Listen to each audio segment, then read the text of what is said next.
चे अधिकारी त्यांनाही बोलवलं होतं. त्यांनी आम्हाला फॅक्ट सांगितलं.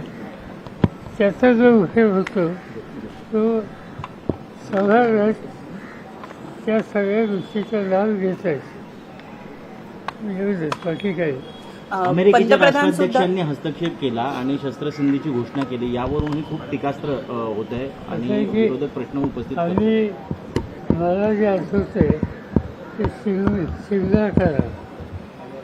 शिमला करा हा विषय इंदिरा गांधी आणि भुजबळ यांच्यात झालेला होता.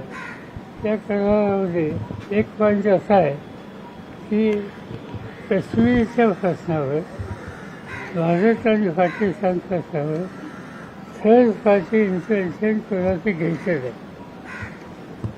असं ॲग्रीमेंट आहे. दोन देशात आहे, दोन देशाच्या प्रधानमंत्र्यांच्यात आहे.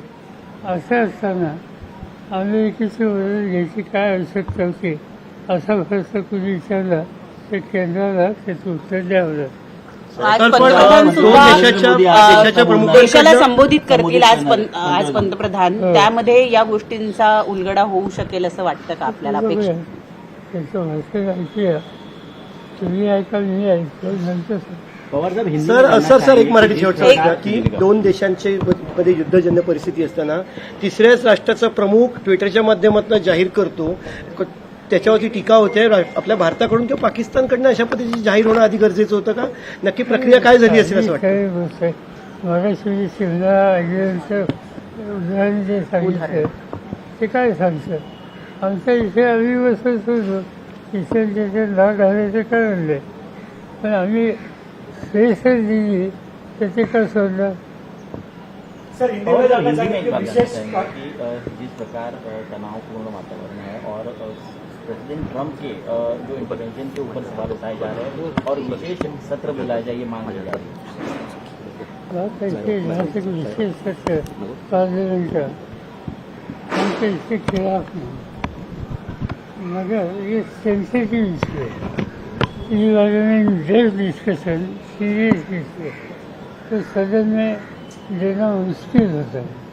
मिनिस्टर को भी सब डिस्कस करना इतना आसान नहीं कि फायदे की बात देंगे.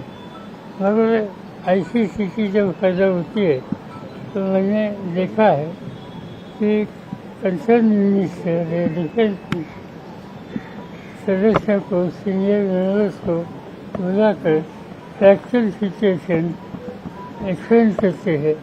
आर्म फोर्सेस के अधिकारी वो भी वहाँ प्रेजेंट करते हैं और इससे फैक्चुअल सिचुएशन अच्छी समझती है.